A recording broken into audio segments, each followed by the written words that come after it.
Somebody gave me this sentence, which I will, I would say shamelessly use again.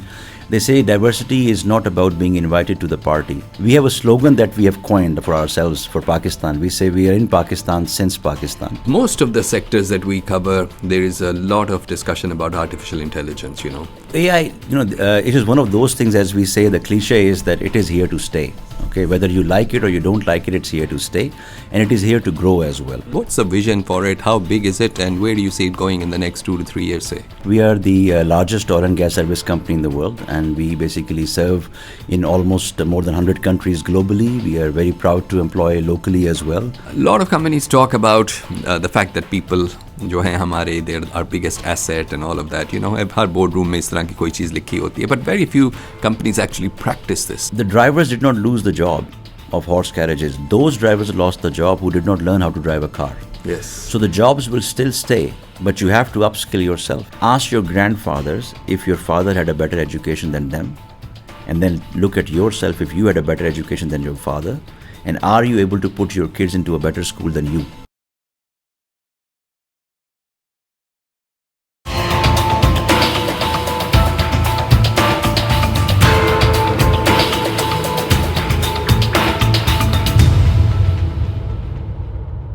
Welcome to The Boss. I'm Amir Qureshi और आज हमारे guest हैं Zaurayze Tarique from SLB in Pakistan.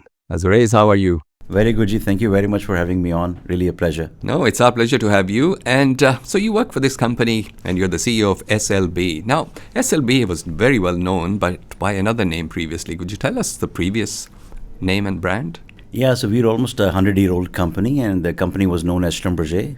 It was started by two brothers back in France, and the legacy continued for a long time. And then recently, about 3-4 years back, we decided to change the name from Schlumberger to SLB to align more with our new vision to work towards the balanced planet, move into the energy space from the oil and gas alone, and then of course be aligning ourselves to the environmental goals and the climate goals that we have set for ourselves. Excellent. It's a large group. I was looking at your website internationally. Obviously, it operates virtually around the world.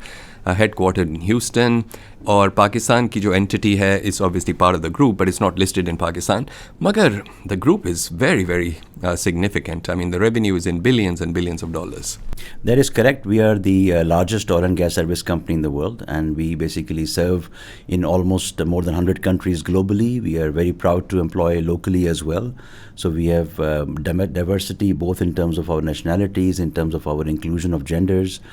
So absolutely a large company to talk about, and one of the oldest. Yes, and Pakistan के हवाले से अगर बात करें, तो how large is the footprint in Pakistan, and how long has the company been here? That's a very good question, something that I'm always, I take pride to talk about it. We have a slogan that we have coined for ourselves for Pakistan. We say we are in Pakistan since Pakistan, because our earliest log history that we have from Pakistan is at a well called Mial. At that time, it was Atak Oil that was drilling that well, and that is from September 1949.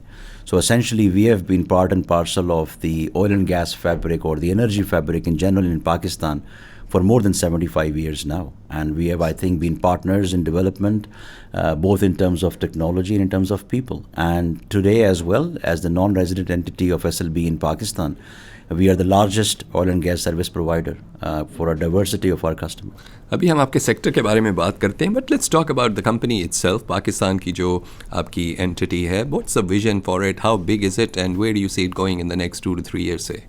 So again, a very good question, because Pakistan is a very dynamic market, right? I think if you look at the last 10 years history as well, whether you talk about the economic side of things, the policy side of things as well, it has been very volatile. So we have been able to ride the storm. I think if you look at the activity overall in Pakistan, from 10 years ago to now, we see a sharp decline in the activity. We see some exit of the international oil companies from the Pakistan oil and gas market as well. So in view of all of that, we had to stay resilient. We had to sustain a lot of pressure economically over the last few years, but we have managed to, I would say, look at the storm in the eye and managed to survive it. So we have grown. We are the largest oilfield services company. I would say we are at least 3 times the size of our competitor in the market. And we work now with a diversity of customers, and very proud to say that I think our footprint with the national oil companies has grown significantly over the last few years. And that is something that I think we look forward to continuing in the future as well. So agle chand saalon mein, if we look ahead, where do you see the growth coming? Because the sector in Pakistan, the oil and gas sector, has been somewhat, as you were saying, facing challenges, etc. But aage growth kahan se aayegi? Again, dekhiye, Pakistan jo hai, it's a mix of things that we have to look at for Pakistan. I do not think that we have really qualified it as a totally exhaustive search for the oil and gas for the exploration side of things.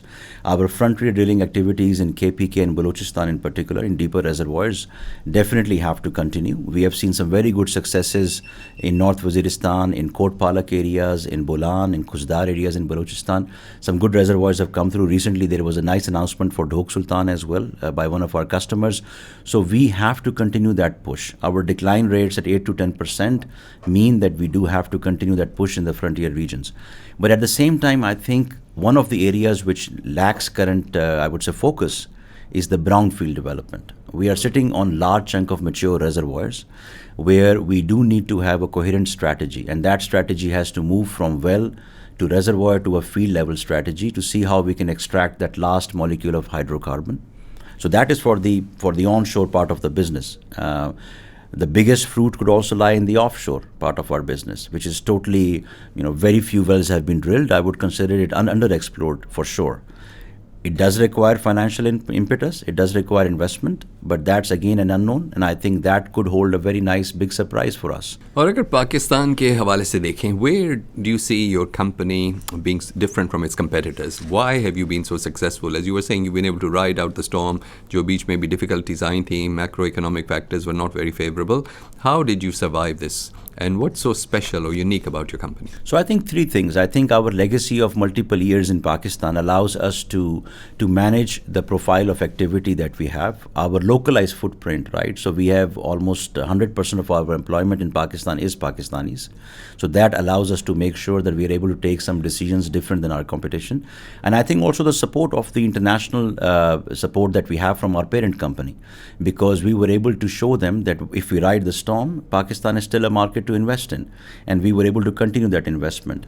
At the same time, I think we are different in the sense that our scope of services that we provide are not just limited to a few business lines. We are actually expanding our footprint into midstream and downstream, strongly into digital, and also in new energy, geothermal, for example, right? We are the only service company right now in Pakistan who has expanded into that scope as well. Okay. So to engage into the wide space, I think, is one of the critical reasons why we still survive here. So I think a lot of new ideas, innovation, and obviously being part of an international group helps you quite a lot. It does. In most of the sectors that we cover, there is a lot of discussion about artificial intelligence, From very simple jobs to more complex things, AI seems to be impacting on many industries. So आपकी company पे और आपकी industry में कितना affect हो रहा है AI का, and how are you utilizing AI in your business operations? So AI, it is one of those things, as we say, the cliche is that it is here to stay. Okay, whether you like it or you don't like it, it's here to stay, and it is here to grow as well. I also, when I talk to some people, there is of course a threat level. कि जी AI जो है वो jobs ले लेगा, we'll have a problem with that as well. One of the examples I gave in one of my recent talks was that there was, we were basically riding horse carriages, and then the electric cars came, or the cars came, the motor vehicles came, right? Yes. So the drivers did not lose the job of horse carriages. Those drivers lost the job who did not learn how to drive a car. Yes. So the jobs will still stay, but you have to upskill yourself. And I think this is where we need to make sure that people realize that AI in some parts invisibly is already part and parcel of your daily lives. Whether it is your iPhones, whether it is your electric cars, whether it is the automated vehicles, whether it is some of the operations that you do by checking your emails, some search engines that you use, it's already there. What we have to embrace is to use AI to improve the efficiency of our operations. One of the key examples I will give is that today अगर मैंने एक oil and gas prospect को seismic से exploration to production लेके Dana है, we are talking about years, right? So do we have the affordability as a country who is basically lacking energy resources to wait years to convert a prospect into a monetized resource? If I have to squeeze that time, I need to do multiple manual hours of work in a very short period of time. And it's just not humanly possible. So I have to basically use the technologies available to me, and AI and ML is one of the fastest growing technologies that can help me to squeeze. And we have examples of that in Pakistan as well, where we have used the AI algorithms to allow our customers to either detect the risks early, to do predictive analytics, for example, or to go from seismic to a prospect identification much faster. So this is the kind of, I think, examples. It is here to stay, and it is here to become part and parcel of every part of our flowchart. And we must upskill ourselves. As you're saying, embrace it. We can't sort of, after all the cars, we didn't go back to the horse-drawn carriages after the cars came through. But obviously, improvement aati gayi hai. Achha, let's change tack slightly and now talk about some other aspects of your business. Let's talk about the culture of your organization, because I love to talk about this. Most organizations claim to have a really good culture. Their culture is special, and it's one of the reasons why people should work for them. Aapka culture kaisa hai, especially in Pakistan? Agar hum organization ko dekhein, as a CEO, what sort of culture are you striving for, and how successful have you been? So our culture, we are proud to say that I think one of the few companies ke jahan pe hamara culture is to embrace diversity. And when we say embrace diversity, it doesn't, somebody gave me this sentence, which I will, I would say shamelessly use again. They say diversity is not about being invited to the party. It's about being allowed to dance. Right? Very nice so to basically, say. Exactly. So I think we are very proud that globally 25% of our workforce is women, is female, right? So in Pakistan, we are pushing towards that target. We're not there yet. We are about 12%. Of our salaried population is women, and we are pushing in that direction. There are social barriers that we have to overcome, and I think as the CEO or the managing director, one of the jobs I had was to see how we can make it easier for our female workers, for example, to come to the office and provide their full support to our operations. There are things we have to manage, like maternity leaves. We have to manage the social, the way of living that we have in Pakistan. So one of the things we have introduced, for example, is flex working days. So Mondays and Fridays you can work from home. That allows our female workers to stay 4 days with the younger kids, with the families, and that has allowed them the flexibility to continue their jobs. Maternity leave, we have 6 months of maternity leave in Pakistan. We also have 4 weeks of paternity leave, which I think is one of the very few companies who's giving that also, because the fathers do feel the pressure, whether we want to admit it or not, right? So that's another example. We are working towards now making our workspaces, I would say, accessible to persons with special abilities. And we are working in that direction. And I think we will see some massive improvement in that direction by the end of this year and early next year. So I would say that is one thing which we are very proud of. Secondly, I think it's the inclusion of genders in our merit process. Our culture, where we have an open door policy, I think it's an open culture where integrity takes the front seat, whether it is financial integrity, whether it is ethical integrity. We discourage harassment of all sorts, for example. HSC, our safety culture, very proud of that as well, where it's zero tolerance towards our safety violations. I would not say that we have not had accidents, unfortunately. I think it's something that we want to go to zero. We are not there yet, but the idea is to continuously improve our safety culture, continuously improve our safety practices. So very proud of these things. I think, I always say that it's the 2 C's that I would like to look at. I can hire competency, but then I have to combine that competency with the culture, the second C. Yes. You cannot just have a competent person who's not aligned with the culture of the company, and you cannot have people who are very much aligned with the culture but are not competent in the job. It's the combination of the two that gives you a successful team, right? So we are hiring competent people, but then we are providing them the culture where they feel liberated, they feel they can talk easily, where they feel they can make decisions easily. They can make mistakes as long as they learn from them, and we can mentor them to grow forward. So those are the kind of, I would say, basic tenets that I think separates us from many companies that you see operating in Pakistan. I think एक दो चीज़ें जो आपने कही हैं, which are actually quite impressive, the focus towards increasing gender balance, because इस sector में आपका जो sector है, women are very much underrepresented, and we personally have worked with many women in the oil and gas sector, and they have many issues, some that we as men cannot even imagine, harassment being one of them, even simple facilities and stuff they don't have when they go out of the office and on site. So a company which is focused on those things like maternity leave, obviously very positive. And I like the paternity leave. I mean, my son in Australia took a few weeks off when they had their son, and I thought it was a bit unusual. But he said, no, you're from a different age. Now it's normal. Let's talk about another area जिस पे बहुत focus है, and I myself have been doing a lot of work in relation to that, is ESG. Now, it's being branded as a new thing, but if you look at the basics behind E, the S and the G, वही चीज़ें हैं जो बहुत अरसे से लोग promote कर रहे थे, they were perhaps called different things, but now it's nicely packaged into these three things. So अगर हम E यानी कि environment के बारे में बात करें, how does your company deal with the protection of the environment, making sure that, you know, when you're working in this sector, you don't leave a mess behind अगर आप अपने clients के साथ काम कर रहे हैं? No, it's a very good question again. I think again, matter of pride, you know, I would say that SLB, if you look at the logo, for example, of SLB now, it actually is the net zero logo that has been adopted as part of our logo. So that shows that ESG, the environmental, the climate change impact that we are having is part of our vision now. And as I was mentioning in the beginning, when we transitioned from the name Schlumberger to SLB, this was one of the core tenets of that transition. So if you look at our vision globally as well, we are wanting to now become the service industry which supports energy for the benefit of all and for a balanced planet. Right, so it's basically talking about making the energy accessible, affordable, available, but then in a manner which is now helping the climate not deteriorate further and improve as well. So the big question that comes, and I think this is a question that comes from the Gen Z a lot as well when we hire them, is about the oil and gas sector being one of the, I would say the evil demons of the climate change process, right? Yes. So one question that I ask everyone is that, okay, if there was no oil and gas 100 years ago, what will you be burning today? That's a good question. And the answer is you'll be burning coal, you'll be burning wood.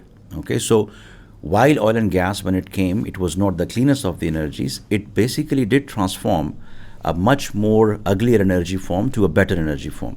So now how do we take it forward from here? What we have to do is we have to look at the energy transition as the name suggests. It's a transition.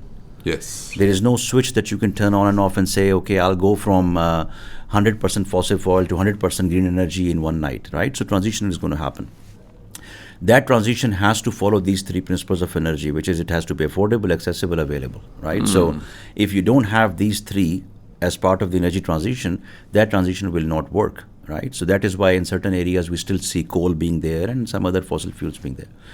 So that transition for oil and gas means that every next barrel that I produce has to have a lower carbon footprint and a lower cost per barrel, right? So a lower carbon footprint, we can help as a technology company by doing a couple of things, right?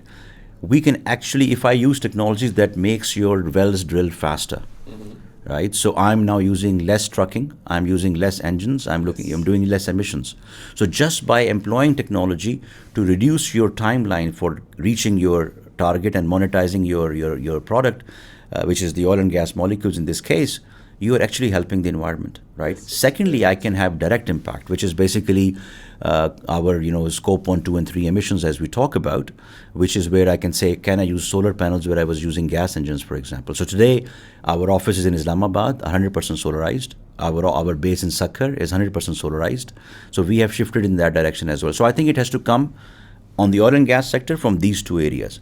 And then we do have to transition. So in terms of transition, what SLB has chosen is to stay in the fields which are adjacent to our global footprint in the core business. So geothermal makes perfect sense because our resources that we use, the domain expertise that we use for oil and gas can be used to extract geothermal. I'm very proud to say that in Pakistan, we partnered with OGDCL and one of our private customers, UEP in the south as well, to do feasibility studies for geothermal in Pakistan, right? So that is a very positive news for us. We are also working to look at shallow geothermal or geoenergy as we call it for heating and cooling of buildings. For example, we live in cities which are 3 to 4 degrees Celsius in winters and go to 50 degrees in summers. Yes, very, very big range. Very big range, and that can be used for certain technologies that allow us to use heat sink and then reduce our overall requirement for the gas in the winter. So it seems कि आपकी company बहुत focused है in terms Very of the focused. environmental part, which is the E of the SNG.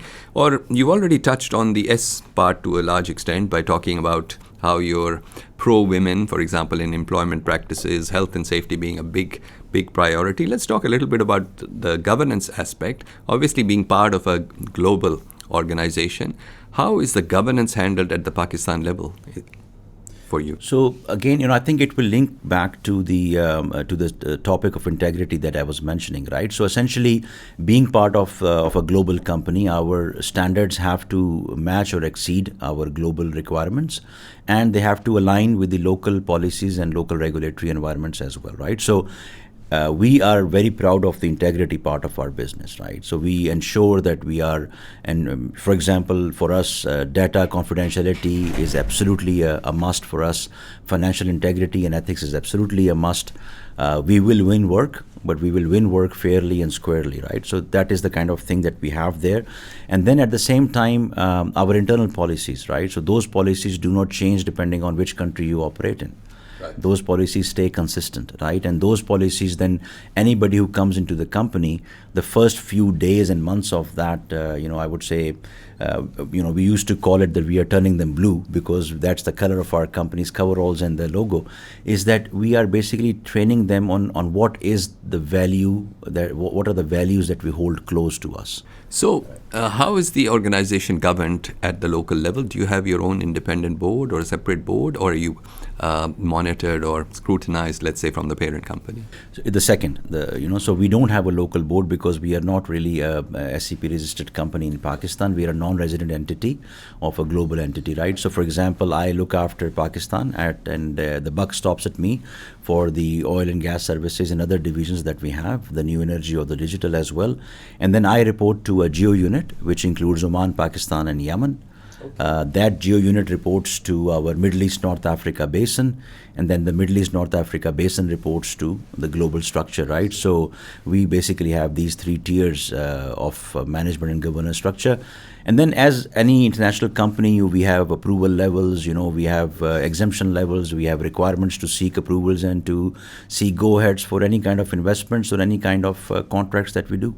Excellent. Okay. So let's talk about one more aspect of the culture we were touching on. It's the people part of the company. A lot of companies talk about the fact that people जो हैं हमारे, they're our biggest asset and all of that. Her boardroom में इस तरह की कोई चीज़ लिखी होती है. But very few companies actually practice this. For example, they don't spend enough money on training and development and so on. How committed are you to upskilling and training your own people? Very much so. I think as I was mentioning the values that we have for the company, right? So our values, even through this transition, we went from Schlumberger to SLB per se, our values have changed in the last 2 of our values, but the first value has stayed as people. Mm-hmm. So people first has been our notion from day one. And that is something that we practically demonstrate that. So the way we demonstrate it is by, like I was mentioning, in Pakistan, almost 100% of our employment is Pakistanis, right? And this means that we are able to train them locally to export them outside. A lot of Pakistanis today are in. I'm an example of that. I'm a UET Lahore graduate, and I was hired. This is my first company. I was hired 26 years ago. By still SLB, with the same company. Still with the same company, and amazing. And that for me shows that the company has, basically the values that allow you to sustain employment in the company. And I've worked in multiple parts of the world after graduating from here. This is my second time I've come to Pakistan to do my role in a local market. And that diversity has allowed me to develop into, develop my skills, develop my knowledge, develop my strategic innovation and intuition as well that I can use. But that is something which SLB takes pride in. So today, I have an equal chance of being promoted as any other nationality. When I go outside Pakistan, I'm not paid based on where I come from. I'm paid based on what I can do for the company. The training avenues that I have available to myself are the same. Now, there are certain challenges. Okay, those challenges are not linked to the company's policy per se, right? So, for example, there are certain regions where there are requirements for a certain language barrier that you have to have. Like if I'm operating in South America, I would like to be able to, speak in Spanish or Portuguese. The same in Middle East in some countries at the lower level, especially, you have to be able to be fluent in Arabic. So, being local helps us in that, right? Yes. We have started actually in Pakistan a very nice program, and I would like to talk about it if you allow me a few seconds on that. We call it the MTO program, the management trainee. It's different from the management trainee programs that we do have otherwise, where we hire engineers, take them through a 3-year training. When I came back to Pakistan, one of the first things that when you come back to Pakistan as a managing director, when you're employed from here, is that, what can I do for the country? That question is always there in your mind. So I realized one thing when I was outside. Our engineers and technicians, technically very solid. Mm-hmm. But if I stand them up in front of an audience and say, sell what you can do, the soft skill part is lacking. Yes, I think that's very true. Right, and this is not only language, it's also about the method of talking, communicating, judging your audience, conflict management, change management, networking, organizational politics, all those kind of things. And also we were hiring as a company from the accredited universities, which I think all multinationals hire from. So we thought, okay, fine, we have that standard program for hiring, but what can we do to make our program accessible to the colleges which are not at that level? And we give them a 6 months of internship where we basically train them into these soft skills. And then we let them go if they're good enough. Some of them we may offer employment, the other ones we let go. But now when they go, their LinkedIn profiles will say they have worked 6 months for a company like SLB as an internee. And even if they're not graduated from one of the top colleges, they will have better employability chance. I think that's a great solution to a local problem, because for years we've been talking about the standard of education in Pakistan, and as you've said, the soft skill part is definitely missing. And even people who are mid to high level of management, they struggle with this. But actually imparting this level of skills and knowledge at an early stage in their career is doing both the individuals and country a big favor. So I think that's a great thing you're doing. And we've had some good success stories. We started with 8 people. I think this batch that we've just started has 20. And we don't advertise it publicly, but the word of mouth has been very strong. We take 50% girls, and that's again part of our gender diversity targets that we have set for ourselves. We got over 1,000 applications this time. So that aligns with what you were mentioning in the beginning, right? That the younger workforce is eager to come to companies like ourselves.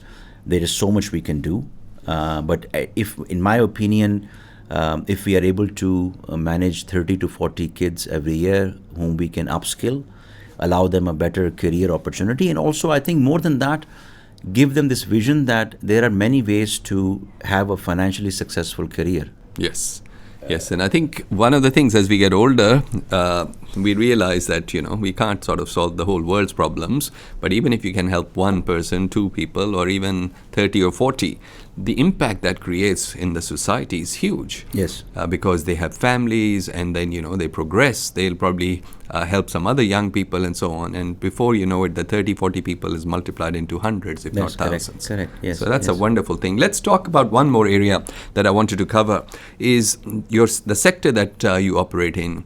How is the sector progressing, and where do you see it going? I find in my own interactions that some of the oil and gas sector companies are a little bit slow to embrace change.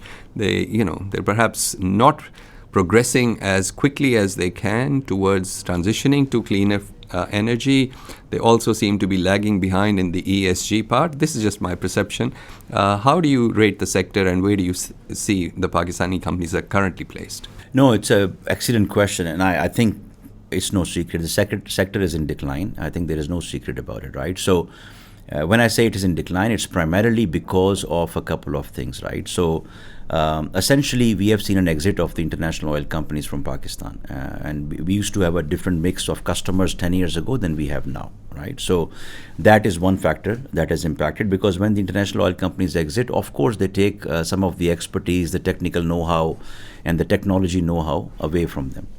And so our customer base has to shift. Secondly, we have seen our activity overall decline. Like if I look at the number of rigs that we were operating I would say, 10 years ago, we are most probably at half of that number today. Okay. Right? So multiple reasons for that, and I can come into that also. Thirdly, I think now when you have a sector which is dominated by the national oil companies or more in that sector, the adaptation of technology becomes a bit more challenging, right? Because it's always this discussion about cost versus the technology, right? And the difficulty in selling a technology is that you have to sell perceived value. Yes, fair Because enough. the value will not be visible to you until you use the technology, right? So I have to sell a perceived value. Cost is right there on the paper. So it's very easy to make a cost decision, very difficult to make a technology decision. So what we are pushing our customers now is to come out with more techno-commercial models of hiring suppliers. We are willing to put our neck in the game. We are willing to say that we will take KPOs which are aligned to our performance. So do hold back some of our payments if we don't perform. We are fine with that. Of course, reward us more if we perform better. Yes. Right? It has to go both ways. We have to also look at integrating services, and it has to be more collaborative.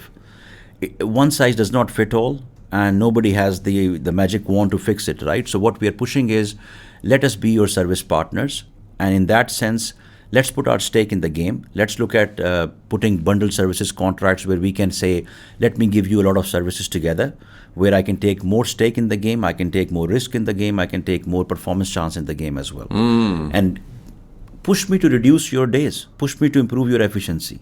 Yes. That's what we're here for, right? And there is so much we can do in discrete contracting. So I would like to see more of that push towards bundling and integration of services, coming together as a team. Don't look at me as a supplier, look at me as a partner, right? And that basically means that allow me to bring my technologies in where I can squeeze your number of days, I can improve your well designs, and I want to be your partner from pore to pipeline, right? So it doesn't stop at drilling. I have to improve your facilities so they are not shut down for longer. Or if I can put predictive analytics in your facilities where you can detect when the anomaly is coming, I can help you, I would say, inspect your pipelines. I can help you to make sure that you have monitoring on your pipelines. So a lot of those things can be done from pore to pipeline solutions, or when, as we say, source to sink solutions. And how willing are these Pakistani companies to accept some of these new initiatives and new way of thinking and doing business that you're proposing? Because again, there is a mindset shift required to look at a supplier, a vendor as a partner, and also, maybe share in some of the risks like you outlined. How open to these kind of ideas are these local companies? It's a very good question, So I think, yes, we are lacking in terms of adoption of technology generally, but I think things are changing over the last few years. We have, for example, a customer in the north for whom we have provided digital drilling hub, which has helped them to drill faster, detect problems faster as well in the wells, improving their efficiencies. Another customer that we recently gave them a solution to provide some of the software as a service solutions which are based out of cloud. We have a customer where we have joined with a national telecom company to provide them software as a service solution. We are working for a customer in the southern region of Pakistan where we are working with them to even provide them a global digital transformation strategy. We've also had discussions with refineries to talk about a digital transformation, right? So it's all about not only talking about AI, but essentially changing the core fabric of the way you look at digital, and that starts from a transformative strategy. So we're working, I would say, across the breadth of the country with multiple customers moving in that direction. Yes, and I think some of those systems and processes are not keeping up pace with the way things are going. I think that's a challenge. I think you have to liberate them a little bit, deregulate and liberate a little bit to let technology come as a free flow.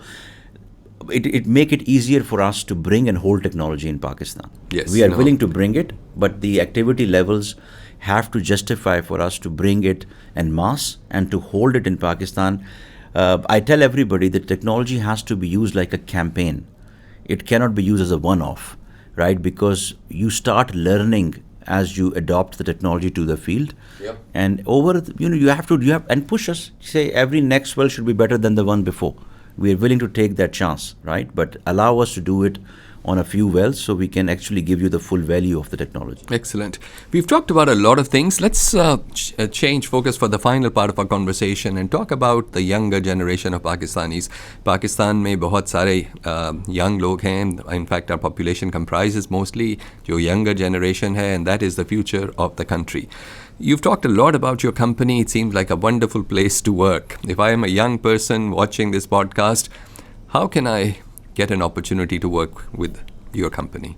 Okay, so, three things, right? I mean, number one, first of all, be open to challenges and keep all your options open. This is what I tell the young people when I meet them. The first 10 years of your career is all about experiencing, all about diversifying yourself, right? That does not mean you change jobs every 6 months. Okay, yes. But it means that if somebody says you are an engineer, but I want to hire you as a supply chain manager, embrace it. Engineering, for example, I'm an engineer. What it teaches you is analytical mindset. Yes. Break the problems into smaller portions and troubleshoot it individually. And if you fix all smaller portions, the problem will be fixed. You can use that methodology regardless of what you're doing, right? So we have had an example recently where one of our female engineers moved into supply chain organization. She just finished her master's from Harriet Watt in supply chain, and that transition is a good combination, for example, or going into HSC or personnel management. So don't, I would say, limit yourself to one silo.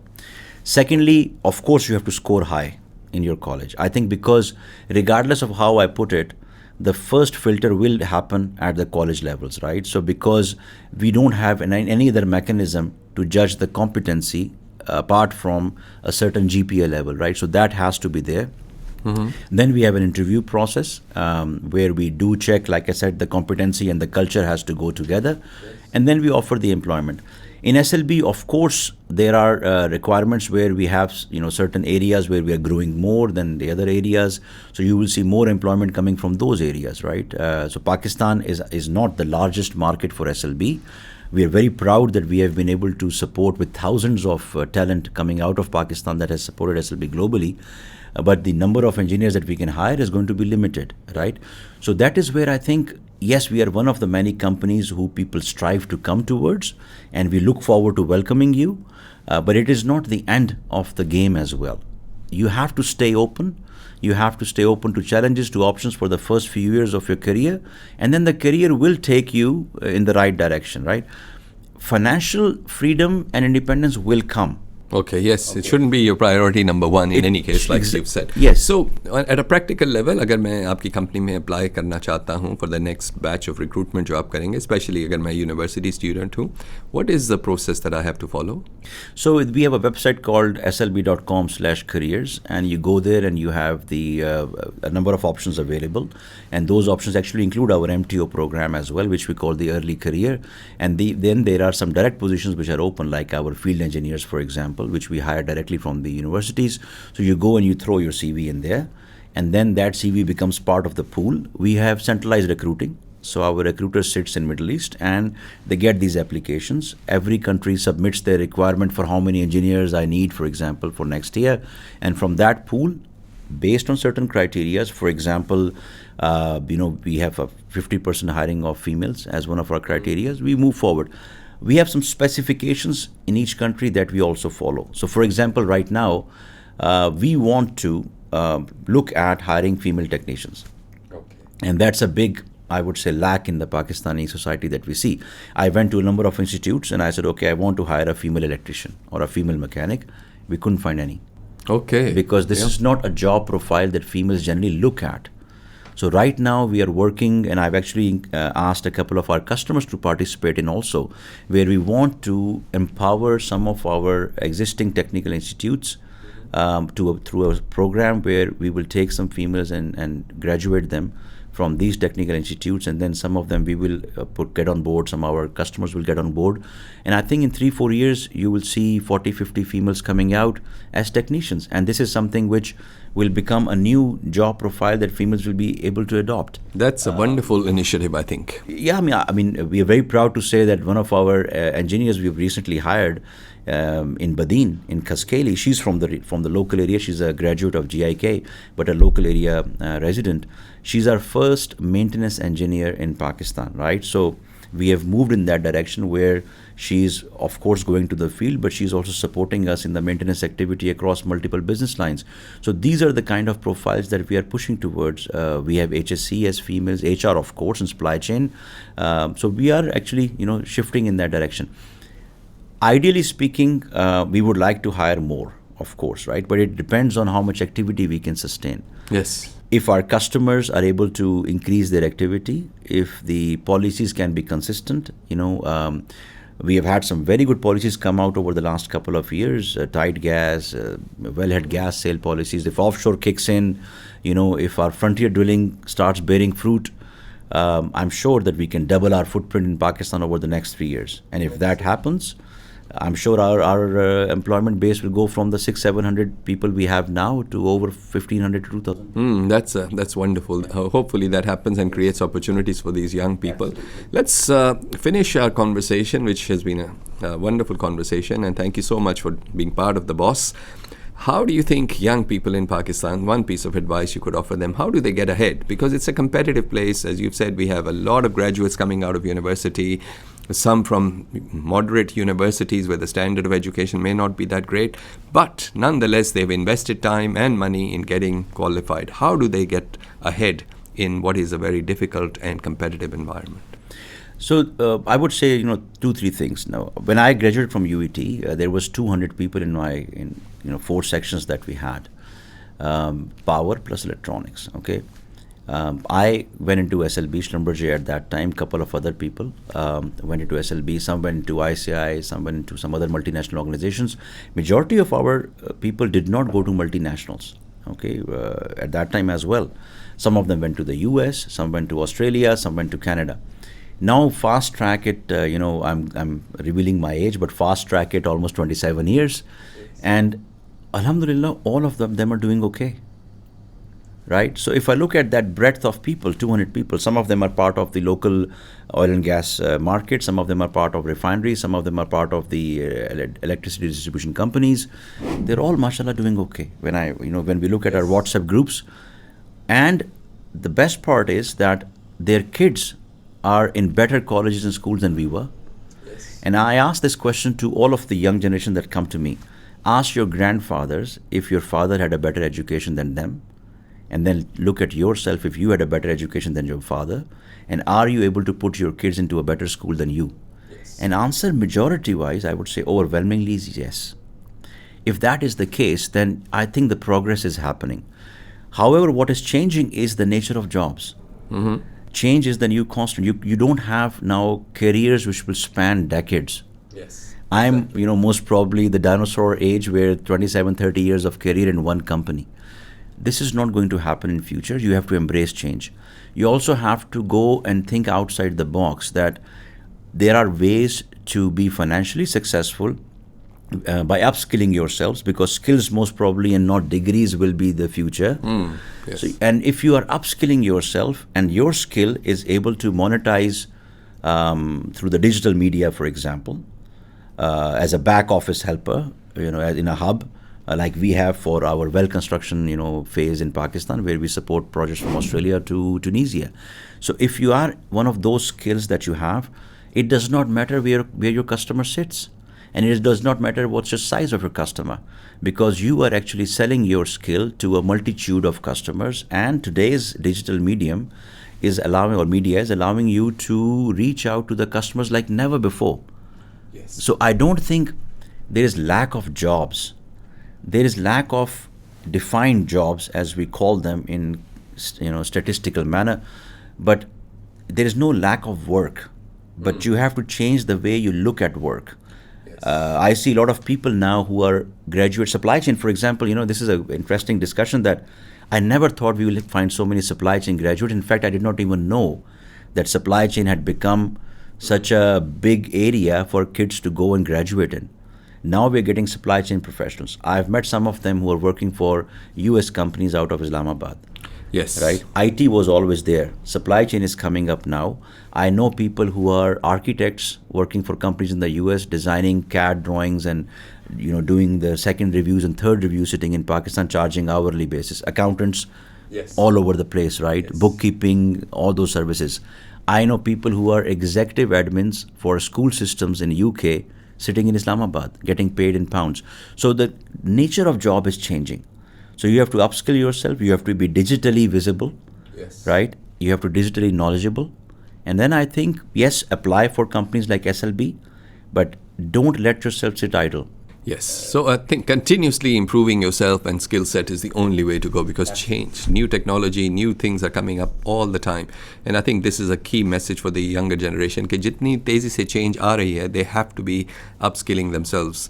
And if they don't, then they're not going to get the opportunities. Or जो local companies, and they're actually complaining about the fact that they can't find good people because they're all sitting in Pakistan working for international companies, like you've said, कि कोई dollars में कमा रहा है, कोई pounds में कमा रहा है, which is great for the younger generation. And I think that's where the opportunities will emerge. And we need to shift our thinking from कि मैं graduate करूँगा, मुझे नौकरी मिलेगी और मैं 25 साल एक company में काम करूँगा.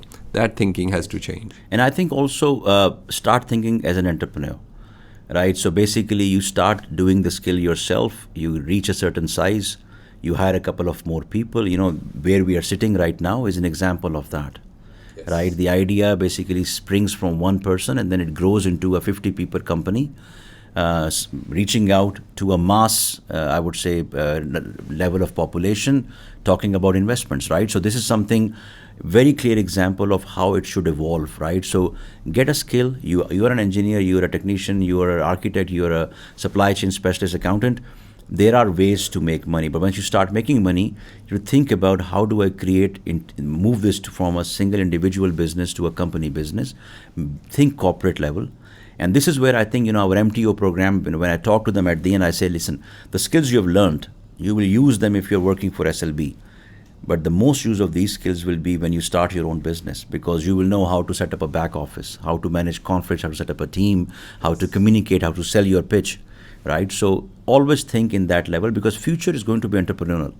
It's going to be pockets of excellence growing into a company size where you will be employing other people as well, pulling them in. Some of them will move and spin off into new companies. That is the way I think it is going to go in the future, and it will be evolving and changing at a much rapid pace than what we have faced. Yes, I think you're absolutely right. Zaurayze, it's been an absolute pleasure. Thank you so much for making the time and for sharing some of your insights and knowledge. And as a thank you for coming, this is one of my books we're going to give you as a special gift. I hope you enjoy reading it. It's a little bit old. No, thank you very much. I have to see if it is signed or not. I will sign it for you. Thank you very much. That is important because it's really a cherishable one. Sure. Let me do that for you. Please do that. Thank you. But thank you very much. It's been wonderful, and I'm sure our viewers are going to appreciate the advice that you've given. Thank you very much. Pleasure to be here as always. Really pleasure. Thank you. Thank you.